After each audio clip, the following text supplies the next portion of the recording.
Okay, on with the study of Satan, and I think this is number 5. So far we've covered Satan's origin, his fall, his attributes. Today and next Sunday I'm going to cover his names, and then I'm going to get into the tactics, his tactics, and how to resist him. So the first name of Satan, some of these are names, some of them are titles. This one would be a name. The first name of Satan would be his original name that he was given back whenever he was first created, and that is Lucifer. If you want to turn to Isaiah 14 and verse 12, this is the only place in the Bible that the word Lucifer is used, and I think it's one of the only Bibles that the word Lucifer is used in at all. The modern versions, at least the majority of them, do not even use the name Lucifer. They say morning star, and then when you compare morning star here in Isaiah with the other place the Bible calls somebody a morning star, you see that it's Jesus in Revelation 22. And then if you were being a diligent NIV Bible student and you compare these two passages and you say, one's called the morning star, the other one's called the morning star, therefore Jesus must be Lucifer. So anyway, that is one of the many arguments against the NIV and the modern Bible versions. And the video that I did with that title, the NIV says Jesus is Lucifer, now has over 350,000 views of people finding it. And what it is, I think I explained this before, YouTube thinks that I'm saying that Jesus is Lucifer, and YouTube, being the ungodly Luciferians that they are, want to promote videos that say Jesus is Lucifer. They don't realize that I'm saying the opposite, but they think, based on, just doing the whatever it would be, the computer analytics of the titles, when they go through and they find certain titles, they promote them, I think. So, because it's not like the video is all that great or anything. It just happens to be they're promoting it alongside other videos that are correctly saying what Lucifer is, and it's like when people find those videos that say that Lucifer is a fallen angel and he's the devil, then they promote this video alongside of it. It says, oh, no, actually, Jesus is Lucifer, right? So they think. So they're trying, and then people end up clicking on it. Anyway, that's my theory, anyway, because the video would get very few views, and then all of a sudden it would get a ton, and I'd look and it was being showed alongside other videos, because you can see that in the analytics. And then they figured it out for a while, and they cut it off, and they wouldn't show it beside anybody's video, and then it would go back to getting very few views, and then apparently the algorithms, picked up again, and it started showing it again. So anyway, I think it's funny. I kind of like gaming YouTube and getting the truth out there, despite their trying to suppress it. So anyway, Lucifer, Isaiah 14 and verse 12. It says, "How art thou fallen from heaven, O Lucifer, son of the morning? How art thou cut down to the ground, which didst weaken the nations?" And I've already been through this passage in the first study in this series and showed that Lucifer is Satan and the devil. And this name of Satan here, Lucifer, it comes from the Latin, and it means light bringing or light bearing. And it is defined as the morning star, the planet Venus, when she appears in the sky before sunrise, now only poetic. Secondly, it's the rebel archangel whose fall from heaven was supposed to be referred to in Isaiah 14:12, Satan and the devil. So there's a reason why the King James used the word Lucifer there. It's not there just just arbitrarily or something. They wanted to give us what the name of Satan was there, and by that name you can see that it means someone that brings light. And this is further corroborated in that it says in 2 Corinthians 11 and verse 14 that Satan is an angel of light. In 2 Corinthians 11 and verse 14. 2 Corinthians 11:14, "And no marvel, for Satan himself is transformed into an angel of light." You see, he used to be an angel of light. He used to be the light bearer. And when he fell from heaven, he lost that, that position, that title. But he can still transform himself into an angel of light. He can still appear as what he used to be. Now, why do you suppose, who do you suppose is the spirit then behind the Illuminati and behind Freemasonry? Right, remember, Lucifer is a bringer of light, right? Now, Illuminati, even if you don't know anything about it, if you just know the word and you just look at it, what is it? Illumination, right? It's light, right? So the Illuminati is about being enlightened, supposedly, right? You know, the Bible talks about those who call darkness, who make darkness for light and light for darkness, and who call evil good and good evil. And this is one of those situations where you have these organizations that purport to be bringing people to enlightenment and bringing people to light, and they're actually bringing them to the darkness of Satanism, but they call it light. But who do you suppose is behind the Illuminati? Who do you suppose is behind Freemasonry? Because both of these organizations claim to enlighten the suckers that end up joining them. Freemasonry, if you do any reading about it at all or watch some videos or anything, you will see that it is a religion about light, about being enlightened. Whenever you go to the lodge, I've been told, I think it's the first degree, when you show up and knock on the door, who are you? I am so-and-so, a lost soul in search of light. Now, how a Christian could say that? Obviously, he couldn't. You can't be a Christian and a Mason. I'm not saying you can't be a deceived child of God and be a Mason, but you can't be a Christian and be a Mason. A baptized, Jesus Christ following disciple, you cannot be and be a Mason at the same time. Did you know who the God of Freemasonry is? And I'm not just speculating and making this up. They will tell you if you read in their manuals, which I do not recommend you do. You can find some excerpts out of them on the internet or something, but I would not recommend you read their books. I've read one of them before I knew enough to know not to read that kind of garbage. But anyway, who is the God of Freemasonry? It's Lucifer. And they will tell you that that is who their God is. You have to get way up in the ranks, right? When you're in the first 3 degrees, they're not going to tell you who their God is, right? You've probably seen the Masonic emblem, right? It's got the compass on top of the square. I think that's the order of it. Compass on top of the square. Yeah, right down here, whenever you come here and you see that Masonic center and you see the big Masonic sign. So you got the compass and square intersecting each other, and then you have a G in the middle of it. Now, whenever you're just a newborn sucker, they tell you that the G means geometry. I think it's geometry or God. I forget which is the order. But whenever you're just a baby sucker, they teach you that it means geometry. And then when you get to be an intermediate sucker, they teach you that it means God. But then when you get to be a real sucker and you get way up in the degrees, then they tell you what the G really means. And it means the generative principle, right? It's all about sex, basically, is what it's about. It's a sex cult religion, just like the other former type religions that had gone on before it. What does the compass and the square mean when the two of them intersect like that? It's symbolic of a man and a woman in union, and it's also symbolic of the sun's rays penetrating and impregnating the earth. That's what that stuff means. And you can look that up for yourself. But they will tell you that Lucifer is their God. Albert Pike in Morals and Dogma states this fact, that Lucifer is the God of Freemasonry, that Freemasonry is a Luciferian religion. I would recommend, and I may actually post this to the church website, Conrad Jarrell, way back in 1975, I think it was, did an address to the Stone Mountain Rally. I think it was called the Stone Mountain Rally for God and Country in Georgia. And there were a bunch of Masons there, and there were a bunch of people that were against Masonry as well. But anyway, Conrad did this speech. You call it a sermon, but I call it a speech, I guess. Anyway, about exposing Masonry. It's phenomenal. It's outstanding. There's a couple things right there in the end that about. Anyway, you'll see that I wouldn't totally agree with, so like a definition of drunkenness and things like that. But by and large, it was outstanding. And anyway, and he got up there in front of all these guys and gave that sermon and read out of their own manuals, Morals and Dogma and the Lost Keys of Freemasonry by Manly P. Hall and other Masonic manuals, and read right to them that Masonry is Luciferianism. And it was quite incredible. But anyway, I just have one quote here for you. This is from Albert Pike.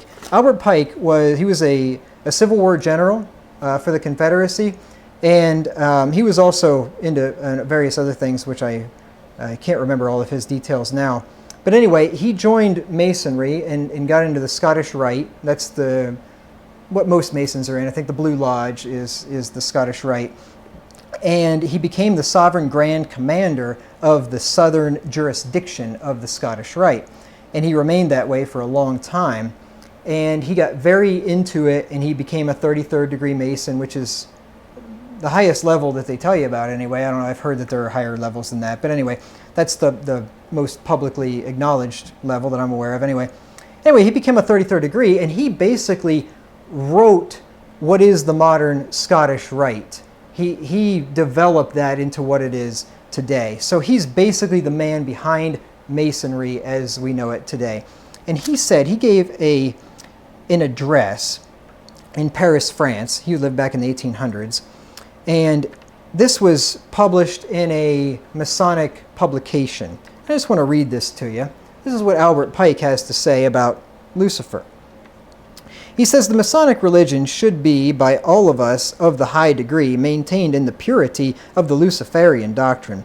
If Lucifer were not God, would Adonai, that's the God of the Bible, that's what he calls him anyway, would Adonai, whose deeds prove his cruelty, perfidy, and hatred of man, barbarism, and repulsion for science, would Adonai and his priests calumniate him, calumniates slander. So if Lucifer were not God, why would God's prophets be slandering Lucifer, calling him the devil, calling him Satan, calling him evil? Because in Pike's idea, Lucifer is the God of light, as he'll go on to say, right? Adonai, the God of the Bible, is the evil God. He's the bad God. Lucifer is the good God. And if Lucifer weren't God, why would God's prophets and God's people, why would they be slandering Lucifer if he were not God? Is what he's trying to say there, if you didn't pick up on that. Yes, Lucifer is God, and unfortunately, Adonai is also God. Thus, the doctrine of Satanism is a heresy, and the true and pure philosophical religion is a belief in Lucifer, the equal of Adonai. But Lucifer, God of light and God of good, is struggling for humanity against Adonai, the God of darkness and evil. So right there is what the man that was the leader of the Scottish Rite of Freemasonry for about 30-some years and wrote Morals and Dogma, which is like one of the premier Masonic manuals out there, and I would definitely not recommend you read it. But anyway, just because that stuff is satanic and it'll suck you in and it'll screw with your head and everything else. But anyway, that's what Albert Pike says about Masonry, that it is a Luciferian religion. And that's what he says about the God of the Bible, that he is a God of evil and darkness. Albert Pike has it totally backwards. He was a wicked, evil man. But anyway, so Masonry is Luciferianism. Masonry is a religion about being enlightened, supposedly. Also, who do you suppose was the spirit behind the Enlightenment? You've heard of the Enlightenment, right? Back in the, was it 17th and 18th centuries, back in that time?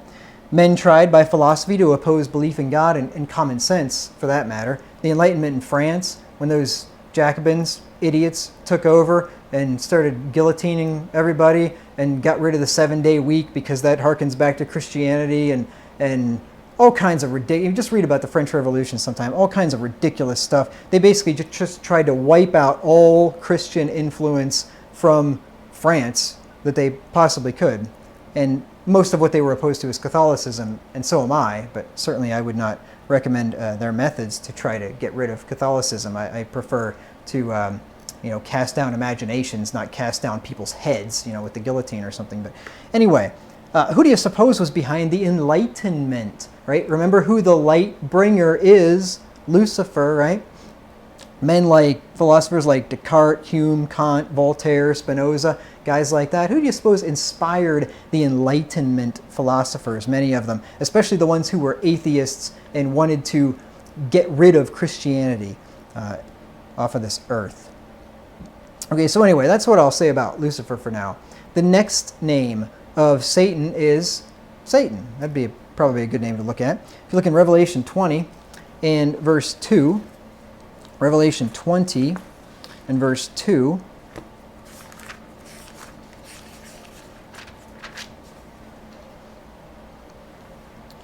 I could have a lot more to say about Masonry, maybe someday I will, but I think I've given you enough for now anyway.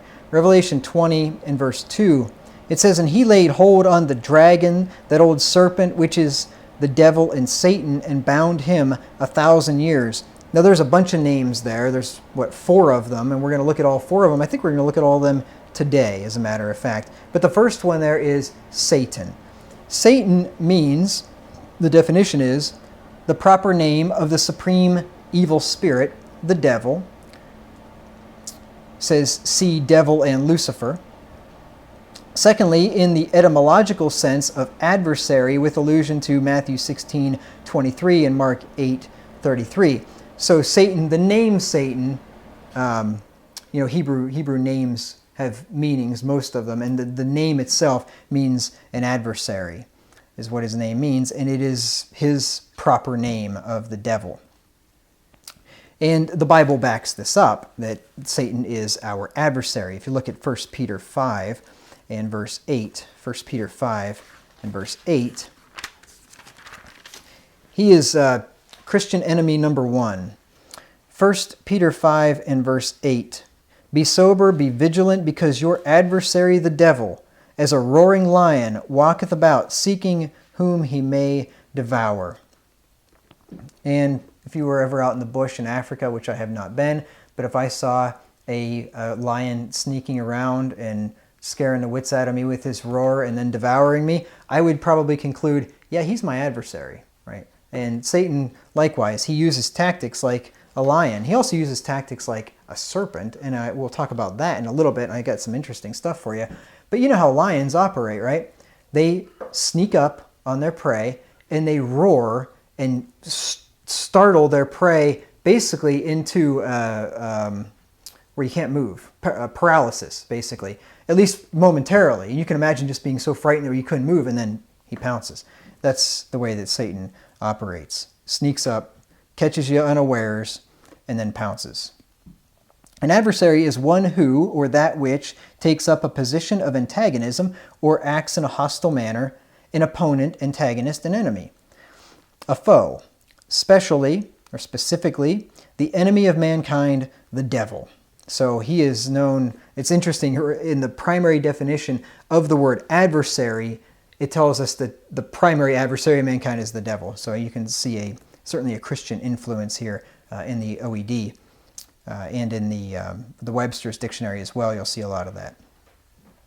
So the name Satan shows us that Satan is our enemy who is hostile towards us. And that's what I want to do for the rest of these names. I'm going to give you a little information about them, and then I want to show you, point out to you, what does this name teach us and tell us about Satan? What can we learn about him by his name?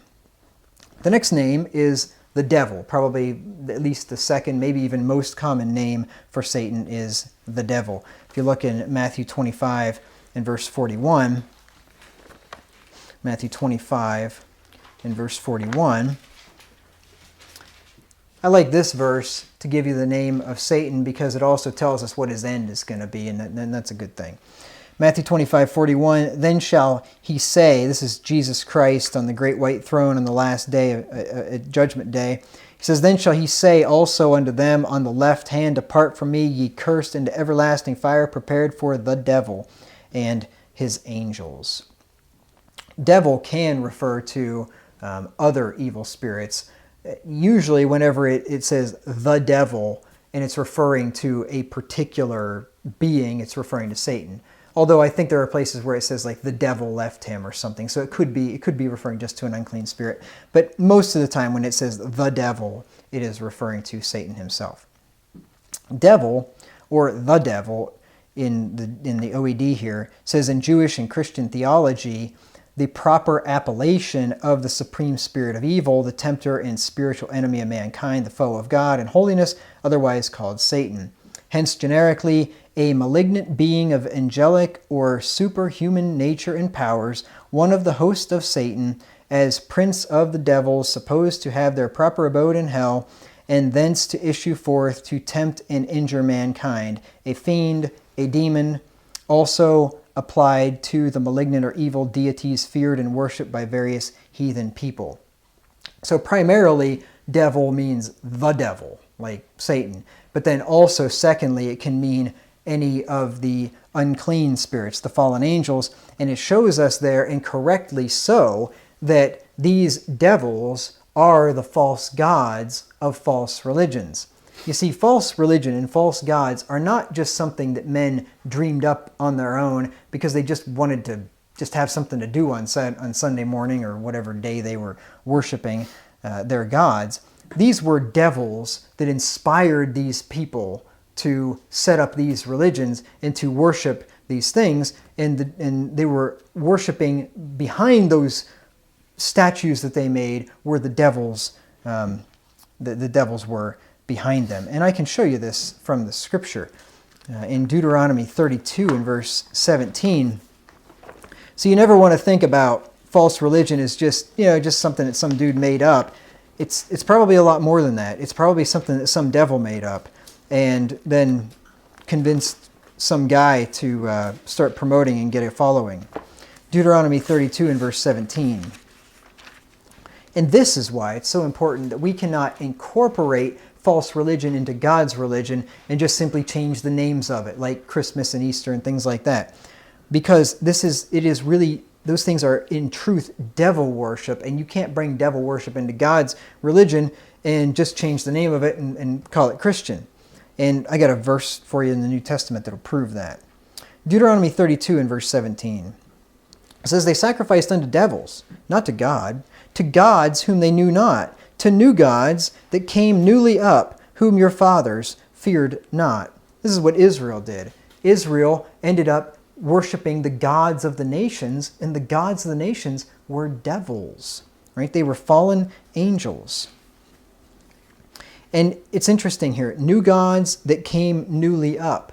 And, this has happened in modern history. Mormonism, that's a new god that came newly up, unknown prior to 1830 when Joseph Smith dreamed it up, or he probably didn't dream it up, but he was inspired by a devil. And, other religions, Scientology, if you want to call that, I guess you could call it a religion. It's the strangest organization, I think, ever, if you've done any reading about it. But anyway, look at Psalm 106 and verse 37. Psalm 106 and verse 37. When you read about Scientology, it's like reading a science fiction novel. And the reason for that is L. Ron Hubbard wrote science fiction novels before he got into religion. And he allegedly said that he was going to get out of writing science fiction novels and start a religion because that's where the money's at. This is what he is alleged to have said. So anyway, if that's what he did, well, he did pretty well. If you ever get down to Clearwater, Florida, right next to where my mother lives, they own blocks of Clearwater, all this high-dollar property that they don't pay taxes on, and they have become quite successful. Anyway, Psalm 106 and verse 37. Psalm 106 and verse 37.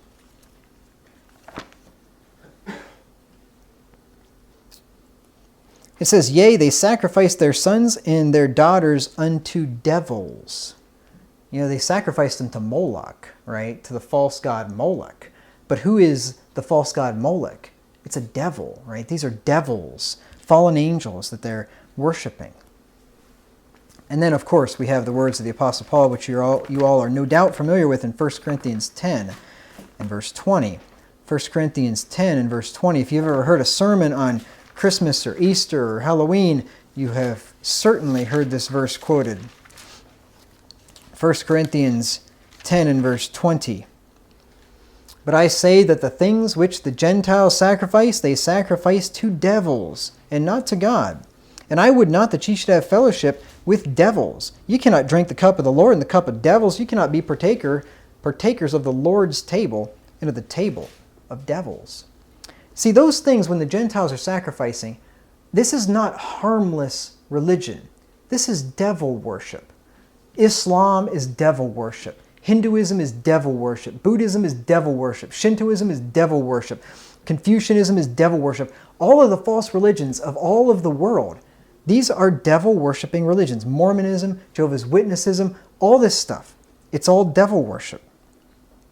And that's why we can't take a neutral position on them and say, well, those people are at least, they're sincere and they're doing what they think is right or something. Well, that could be, but they're still worshiping devils. It doesn't matter how sincere a devil worshiper you are, you're still a devil worshiper. So the name devil shows us that Satan is evil, is a tempter, and is a false god whom the heathen worship. So each of these names is going to tell us something a little bit different about the devil. Next is the old serpent. Look at Revelation 20 and verse 2. Revelation 20 and verse 2. This is going to tell us some interesting things about Satan. And then the next one is really going to be interesting. Revelation 20 and verse 2. And he laid hold on the dragon, that old serpent, which is the devil and Satan, and bound him 1,000 years. He's called that old serpent. Let's first of all define serpent. Serpent is any of the scaly, limbless reptiles regarded as having the properties of hissing and stinging. It's a snake. It is, when it's the serpent, it is defined as, it's the serpent that was more subtle than any beast of the field that tempted Eve, Genesis 3, 1 through 5, the tempter, the devil, Satan, also the old serpent after Revelation 12 and verse 9, which is another place where Satan is called the old serpent. Now, of course, we know the story of Adam and Eve. We know that Satan appeared as a serpent in the beginning of time to tempt Eve. And I don't think I'll read that verse just because we've all been through that. And I'm going to go through that later on in this series anyway. And I'm going to kind of step through that, and we'll be able to learn a lot of things from that account.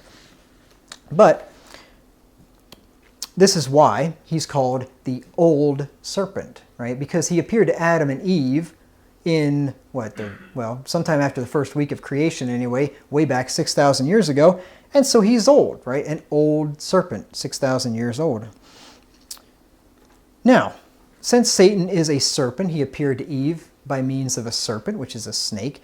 Why do you suppose, or who do you suppose, is the spirit behind all the religions of the world that worship snakes?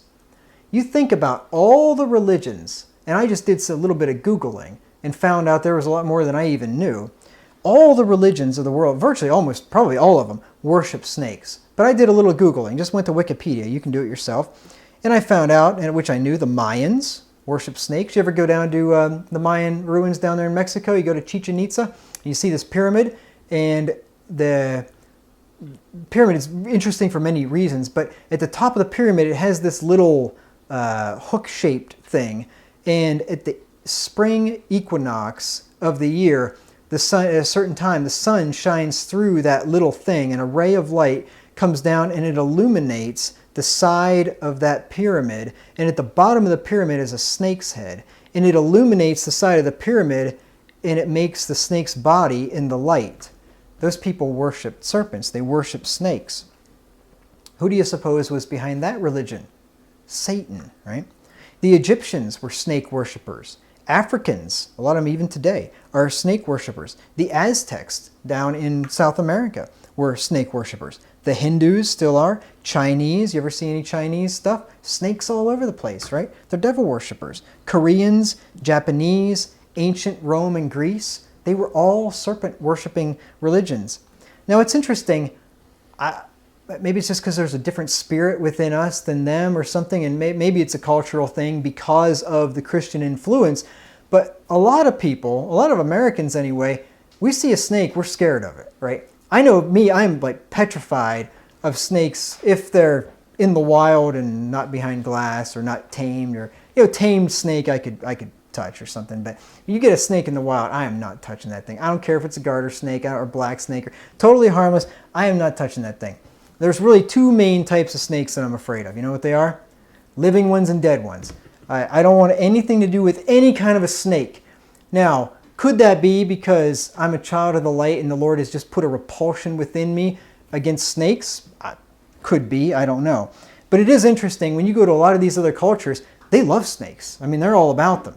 And, to the point where they worship them as deity.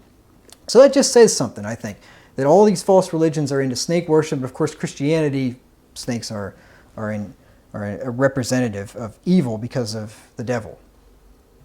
So the name Old Serpent shows that Satan is sneaky, subtle, and deadly, because that's what snakes are, at least some of them anyway. The next name of Satan is the dragon. The dragon, that comes from Revelation 20 and verse 2, he laid hold on the dragon, that old serpent, which is the devil and Satan, and bound him 1,000 years. Now, this was an educational experience for me whenever I was putting together this part of the study, because I didn't realize, maybe all you already know this, but I didn't know that a dragon is a snake. I thought a dragon, because of what you see in the movies, you know, these things with wings on them and these big legs and all that stuff, and kind of looks like a dinosaur almost or something. And that's what I thought a dragon was. And that's not the case, at least not according to the primary definition. A dragon is a huge serpent or snake, a python. And it is then down the list, number 4, it's an appellation of Satan, the old serpent. Right? So a dragon is a huge serpent or snake, or a python. Now, this is going to get really interesting here in just a minute. But first of all, let me show you that the Bible does support this definition. It does show us that dragons are large snakes. Let's look in Deuteronomy 32, or at least that they're snakes. Deuteronomy 32 and verse 33. Deuteronomy 32:33. That's why I like to verify. If I read something in the dictionary that's different than I thought, then you can go to the Bible and you can verify it in the Bible. Well, then that's great. And if you can't, if the Bible says something opposite of it, then you just chuck the dictionary definition. You go with what the Bible says. Deuteronomy 32 and verse 33. It says, "Their wine is the poison of dragons and the cruel venom of asps." Now, all the verses that I'm going to read you here are in the Old Testament, in the Hebrew, which was originally in the Hebrew. And there's a thing in Hebrew called a parallelism. And you'll see it, if you start paying attention, you'll see it all throughout the Old Testament, where they'll say something and they'll basically repeat the thing with slightly different wording to emphasize it. And this is one of those cases. Their wine is as the poison of dragons and the cruel venom of asps, right? Poison, venom, dragons, asps, right? That's what you call a parallelism. And this is all through the Psalms. Psalm 91 and verse 13. Psalm 91 and verse 13.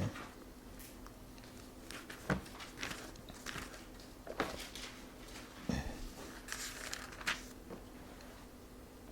says, "Thou shalt tread upon the lion and adder, the young lion and the dragon shalt thou trample under feet." You see it? Lion, adder, young lion, dragon. Lion goes with young lion, adder goes with dragon. An adder is a snake, right? It's a type of snake. So you see there that a snake and a dragon are the same thing. I'll give you one more. Isaiah 27 and verse 1. Isaiah 27 and verse 1.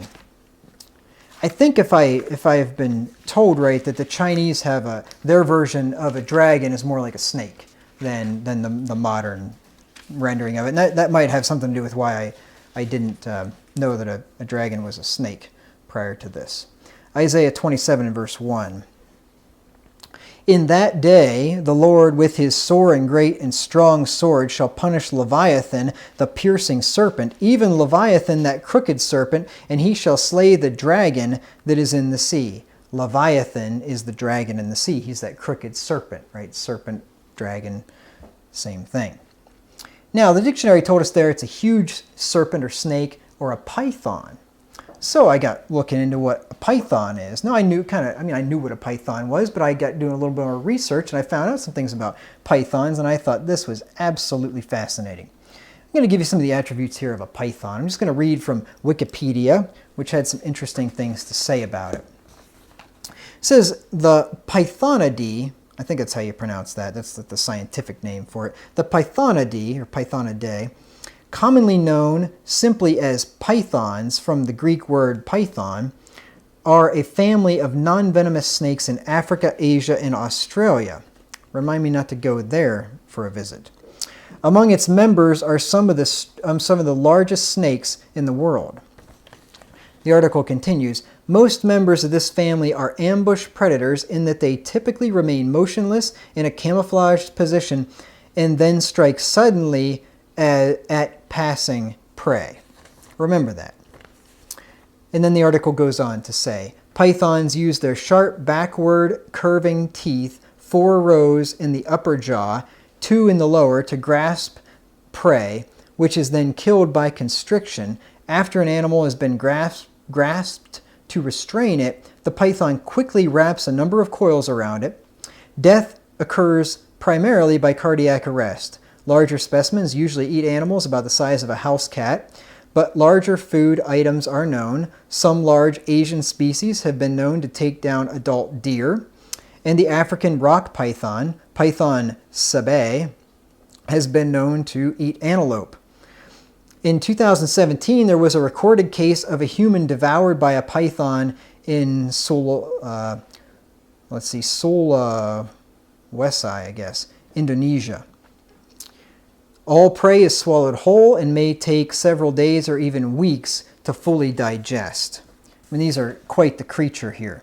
And if you've ever seen pictures of these things, I mean, they will, like I said, eat a deer. And this snake, which may be this big around or something, which is pretty large, but it has a deer inside of it. And the snake just basically lays there with this great big lump inside of it and digests it for days or weeks on end. I mean, you talk about the textbook definition of a glutton. I mean, what kind of an animal eats another animal that's like 10 times its size and then just lays there for weeks and digests it? You know, you talk about that. That's a glutton if I ever heard of one. So, notice something about the python. Number one, it what was the part that I was looking for there? It's a large snake, but number two, it remains motionless and waits to strike a passing prey, and then it kills them and then swallows them. Well, Satan employs the same tactics. See, he and his followers lie in wait to deceive. This is what the python does. It lies there, camouflaged, and waits, and whenever something comes along, snaps at him. Right? Satan and his followers lie in wait. Ephesians 4 and verse 14. This probably has a lot to do with why Satan is called a dragon. Ephesians 4, verse 14.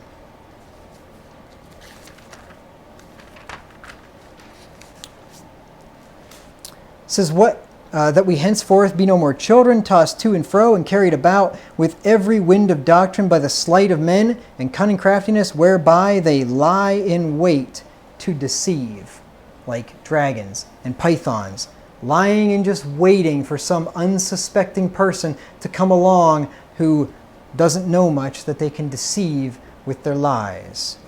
Look at Luke 11 in verse 53 through 54.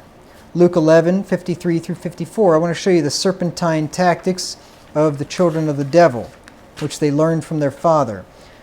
Luke 11, 53 through 54. It says, and as he said these things unto them, this is as Jesus was speaking to the scribes and Pharisees, the scribes and Pharisees began to urge him vehemently and to provoke him to speak many things, laying wait for him and seeking to catch something out of his mouth that they might accuse him. Now, here they're doing two different serpentine tactics. They're lying in wait, and then they're accusing him. And we'll get to the accusing thing in just a minute. But they are laying wait for him, just like a snake. Of course, we know that these people, the scribes and Pharisees, were called what? They were called serpents. Matthew 23 and verse 33 makes perfect sense. Jesus said, Matthew 23, 33, ye serpents, ye generation of vipers, how can ye escape the damnation of hell? They're serpents. They're acting like serpents. They're lying in wait to catch him, just like a python. And of course, Jesus said of these type, there in John 8:44, ye are of your father the devil, and the lust of your father ye will do. He was a murderer from the beginning and abode not in the truth, because there is no truth in him. When he speaketh a lie, he speaketh of his own, because he's a liar and the father of it. The second thing that Satan and his followers do is snare his victims. Let me show you this. 2 Timothy 2 and verse 26. Remember, the python lies in wait, and then he snares, he catches his victims. 2 Timothy 2 and verse 26. It says, and that they may recover themselves out of the snare of the devil, who are taken captive by him at his will. He snares them, lies and waits, and then catches them. That's what it means to snare. It means to capture small wild animals, birds, etc. in a snare, to catch by entangling. Let me give you a couple of more verses. 1 Timothy 3 and verse 7. 1 Timothy 3 and verse 7, just to show you that this is Satan's tactic, to snare people. It says, moreover, he must have a good report of them which are without, talking about the young potential minister, lest he fall into the reproach and the snare of the devil. See, the young minister, or the young man that's not ready for that type of calling yet, he could easily fall into Satan's snare. Satan could catch him by his pride or other various things through his ignorance. Let me give you another verse, Psalm 106, 36 through 37. Psalm 106, 36 through 37.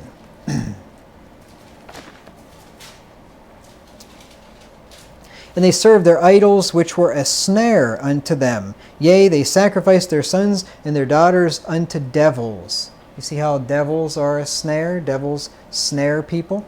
I'll give you one more. Proverbs 29 and verse 6.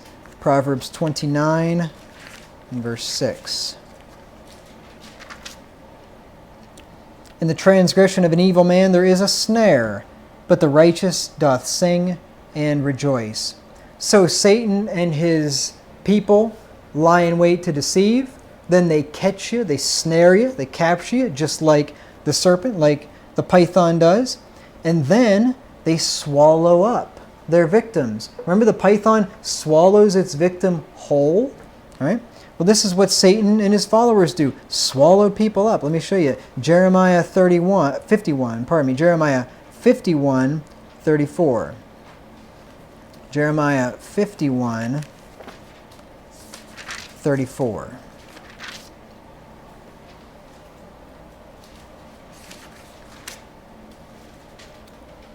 Nebuchadnezzar, the king of Babylon, hath devoured me. He hath crushed me. He hath made me an empty vessel. He hath swallowed me up like a dragon. He hath filled his belly with my delicates. He hath cast me out. Nebuchadnezzar, one of the heads of the beast, right? Babylon, one of Satan's kingdoms. Here's Nebuchadnezzar, one of the children of the devil, quite possibly. I mean, he did say some good things, but then he also said a lot of bad things too, so who knows. But anyway, he is certainly in the position of one of Satan's men. And it says there that he hath crushed me. What does a python do? It crushes, it wraps around you, sucks the oxygen right out of you so you can't breathe. That's how you end up dying. Usually you just can't, once you exhale and you can't inhale again. You can't fill up your lungs again, and you die of cardiac arrest. It'd be a kind of a horrible death. It wouldn't last all that long, but it wouldn't be desirable. Although getting bit by a pit viper or a fertile ants or something, and then having your whole body start to just melt from the inside and shut down, and that wouldn't be any fun either. I guess I'd rather go with the Jacobins and get guillotined, rather than get pythoned, I suppose. But anyway, where was I? Oh, he swallows up his victim. Oh yeah, so Nebuchadnezzar. So he hath crushed me like the python, he hath made me an empty vessel, hath swallowed me up like a dragon, hath filled his belly with my delicates. Sounds like his father the devil. That's what he does. Look at Psalm 56, 1 through 2. Psalm 56, 1 through 2.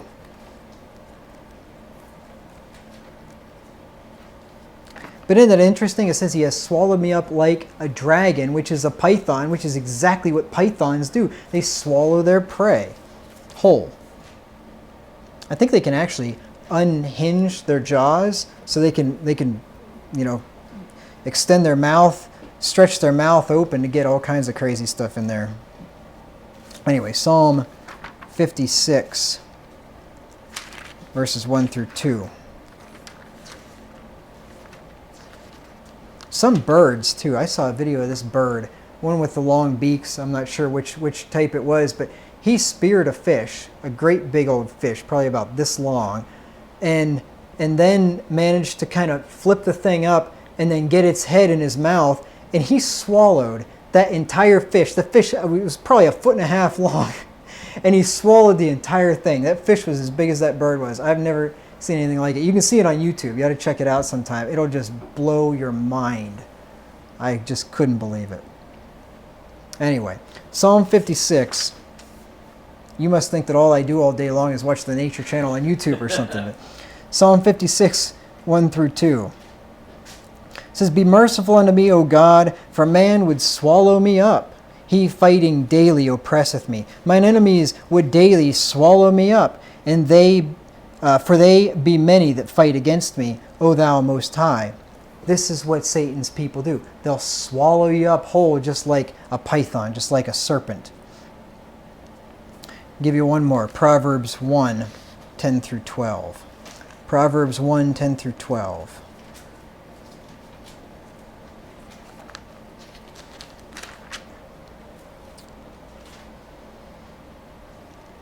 My son, if sinners entice thee, consent thou not. If they say, Come with us, let us lay wait for blood, like the python, right? Let us lurk privily for the innocent without cause. Let us swallow them up alive as the grave, and whole as those that go down into the pit. Swallow them alive and whole. Isn't that interesting? Just like a python. Lies in wait, swallows them whole. We shall find all precious substance. We shall fill our houses with spoil. Cast in thy lot among us. Let us all have one purse. My son, walk not thou in the way with them, and refrain thy foot from their path. For their feet run to evil, and make haste to shed blood. Here are some communists, right? That's what they say. Let us all cast in thy lot among us. Let us all have one purse. Let's just have everything all sharing here. And what do communists do? Like pythons, swallow up everything around them, right? End up expropriating all the wealth of the people, and allegedly to help them, when all it does is help the people at the top. So the name dragon shows that Satan is not only subtle like a serpent, but that he is powerful like a python, which lies in wait for his prey and snares them and swallows them up. The next name of Satan is Abaddon. Abaddon, Revelation 9 and verse 11. Revelation 9 and verse 11.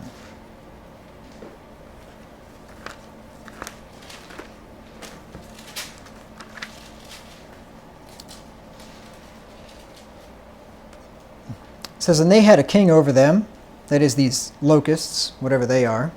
Some people speculate that this was the Muslim invasion historically, but way back. I don't mean in recent times, I mean way back whenever they first got going. But anyway, I don't know if I necessarily buy into that, but anyway, that's beside the point.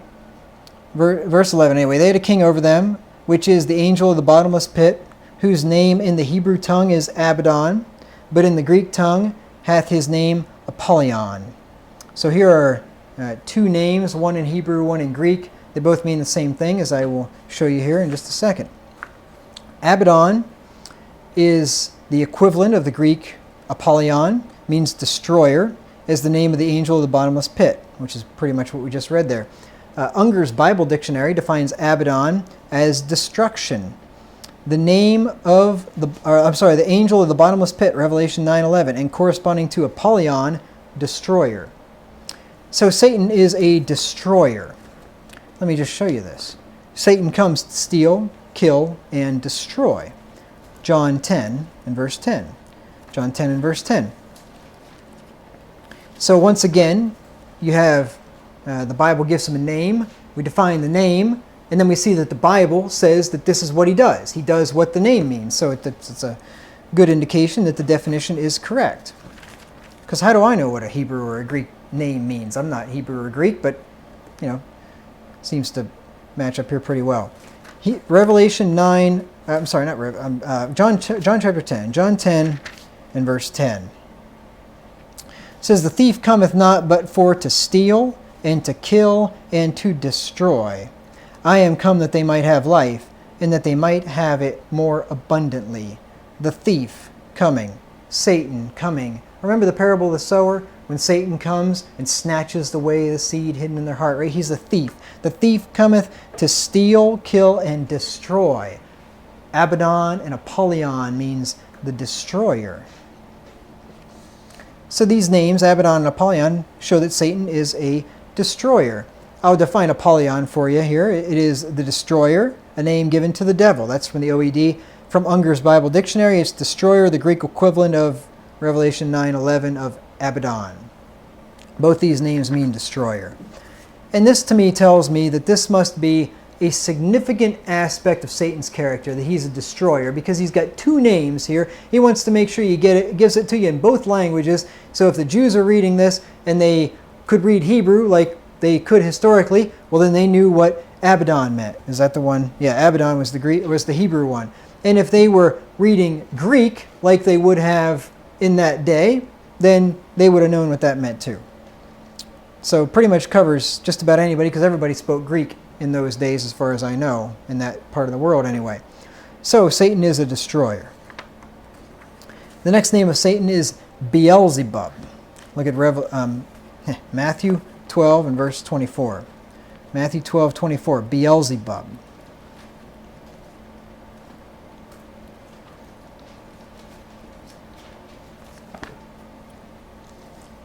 You just think about Satan being a destroyer. Think about how much he's destroyed.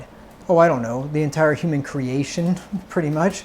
You know, he came and tempted Eve, and then once he got Eve, then he got Adam to sin, and when Adam sinned, he passed death and destruction upon the entire human race. All of the sickness, all of the disease, all the sorrow, all the death, everything that we have that sucks in this life goes back to the Garden of Eden whenever Satan, the destroyer, tempted Eve and got Adam. You see, he's a destroyer. Beelzebub, Matthew 12 and verse 24. But when the Pharisees heard it, they said, "This fellow doth not cast out devils, but by Beelzebub, the prince of the devils." They were accusing Jesus of casting out devils by Beelzebub, whom they say is the prince of the devils. Let me give you one more, Luke, and then I'll talk about this. Luke 11 and verse 15. Luke 11 and verse 15. This is another title of the devil, Beelzebub. Luke 11:15.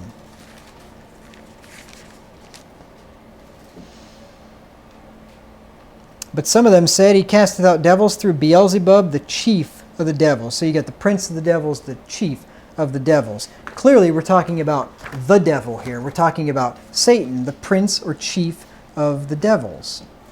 Beelzebub is defined as the devil or a devil. According to Unger's Bible Dictionary, Beelzebub is, quote, the Philistine god of the flies. Some people maintain that Beelzebub is equivalent to Beelzebub, that's with two A's instead of two E's, Beelzebub, the god of the Philistines at Ekron. Let me show you this in 2 Kings 1 and verse 2. 2 Kings 1 and verse 2.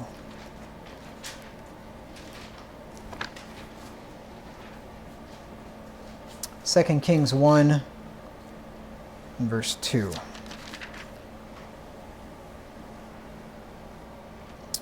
And Ahaziah fell down through a lattice in his upper chamber that was in Samaria, and was sick. And he sent messengers and said unto them, "Go inquire of Beelzebub, the god of Ekron, whether I shall recover of this disease." And that's a bad idea. You don't want to go to a devil to ask if you're going to recover from a disease. You might want to go to the Lord God. That would have been a better idea. Beelzebub is defined by Unger's Bible Dictionary as the form of the name of Baal as worshipped at the Philistine city of Ekron. Baal, under this aspect of worship, was viewed as the producer of flies and hence able to control this pest so common in the East. So, Beelzebub and Beelzebub do seem to be similar here. Whether they're exactly the same thing, it does seem like it to me. Anyway. The name Beelzebub shows that Satan is the prince of the devils. We just saw that in Matthew 12. I'm just going to read the next couple of verses after the one we read, Matthew 12, 24 through 26. said, but when the Pharisees heard it, they said, "This fellow doth not cast out devils, but by Beelzebub, the prince of the devils." And Jesus knew their thoughts, and said unto them, "Every kingdom divided against itself is brought to desolation, and every city or house divided against itself shall not stand. And if Satan cast out Satan, he is divided against himself. How shall then his kingdom stand?" See, if there was any doubt, Jesus identifies Beelzebub as Satan. Because they said, "You cast out devils by Beelzebub," and he says, if Satan cast out himself, how's he going to stand? Right? So Beelzebub is Satan there. Clearly, Jesus identified him as such. Now, by extrapolation, in that Beelzebub is the lord of the flies, this name of Satan shows us that he is irritating, aggravating, annoying, and loves death and dung. Because isn't that what flies love? Death and dung? So there you have it. Seems to be a good extrapolation to me. And one more name for today, and that is the accuser. Let's look at Revelation 12, 9 through 10. Revelation 12, 9 through 10.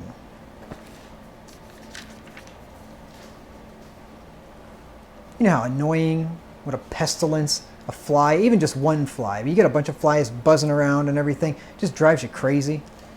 You just wonder where they get all their energy. I've followed flies around here trying to swat them, and they'll just fly and fly and fly and buzz, and it just drives you nuts, right? Well, that's Satan. He's an aggravation and an irritation, the lord of the flies. Revelation 12, 9 through 10. And the great dragon was cast out, that old serpent called the devil and Satan, which deceived the whole world. He was cast into the earth, and his angels were cast out with him. And I heard a loud voice saying in heaven, "Now is come salvation and strength and the kingdom of our God and the power of his Christ. For the accuser of our brethren is cast down, which accused them before our God day and night." So he is the accuser. An accuser is one who accuses or blames, especially one who accuses or prosecutes in a court of justice. This makes sense. Remember, Jesus is our adversary. An adversary is like a lawyer. Jesus is in heaven as our defense attorney, and Satan is the prosecuting attorney. He's the accuser of the brethren. And I will refer you back to Job in Job chapter 1, where we see Satan doing this very thing, accusing a child of God. And in this case, a child of God that was a righteous man that didn't do anything to deserve this. Job 1, verses 9 through 11. Let's see Satan in his office of the accuser. Then Satan answered the Lord and said, "Doth Job fear God for naught? Hast not thou made an hedge about him, and about his house, and about all that he hath on every side? Thou hast blessed the work of his hands, and his substance is increased in the land. But put forth thine hand now, touch all that he hath, and he will curse thee to thy face." See, Satan there is the accuser, accusing Job, saying, Job wouldn't be the righteous guy that he is. Job wouldn't be worshiping you if you didn't give him everything that his heart could wish, if he didn't have all these kids and a great family and all this riches and wealth and prestige because he was a judge in the land. And if he didn't have all this stuff, if he took it away, he would not be a worshiper of thee. He would curse thee to thy face. He was accusing a good man, a man that feared God and eschewed evil. It says there in the first verse of the chapter. This is what he does. Now, of course, Satan's children follow in his footsteps, accusing the righteous. I'm just going to give you just a few examples of this, just to show you how Satan's people operate. And remember this, the next time you accuse somebody of something that you can't prove, this is what Satan's kids do. Daniel 6 and verse 24.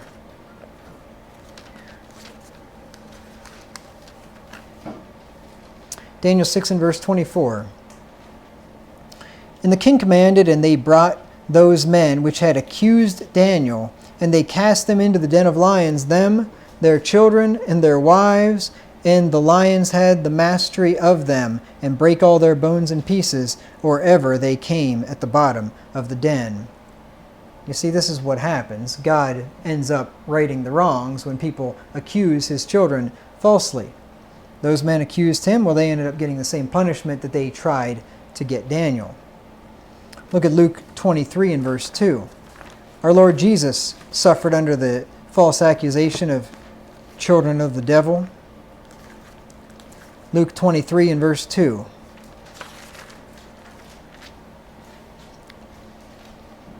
And they began to accuse him, saying, "We found this fellow perverting the nation, and forbidding to give tribute to Caesar, saying that he himself is Christ, a king." They're lying, false accusing. He never forbid to give tribute to Caesar. Remember when they asked Peter, "Doth your master pay tribute?" And Peter comes to him and says, "Well, is that right? Do we pay taxes or not?" He says, "Peter, go get a hook and cast it in there and get a fish." And Peter gets the fish, and he pulls it out, and it's got a coin in its mouth. And he takes the coin out, and he says, "Okay, go pay the taxes for you and me," basically. Jesus didn't forbid paying taxes to Caesar. He inspired his apostles to say that you give tribute to whom tribute is due, and custom to whom custom is due, and that and then he said that give unto Caesar the things that are Caesar's, and the things that are God, and to God the things that are God's. He never did that. They were falsely accusing him, trying to get him in trouble with the law. Verse 10, it says, "And the chief priests and scribes stood and vehemently accused him." Just what Satan does. Look at Acts 22 and verse 30. Acts 22 and verse 30. "On the morrow, because he would have known the certainty whereof he was accused of the Jews, he loosed him from his bands, and commanded the chief priests and all their council to appear, and brought Paul down and set him before them." Paul, likewise, like Jesus, was accused of the Jews, falsely accused. They said that he took some Greek into the temple. They supposed that he took a Greek into the temple. Paul never took a Greek into the temple. They were lying about him. Look at Acts 24 and verse 2. Acts 24 and verse 2. "And when he was called forth, Tertullus began to accuse him, saying, Seeing that by thee we enjoy great quietness, and that very worthy deeds are done unto this nation by thy providence." There you go again, falsely accusing a man of God. And one more, 1 Peter 3 and verse 16. 1 Peter 3 and verse 16.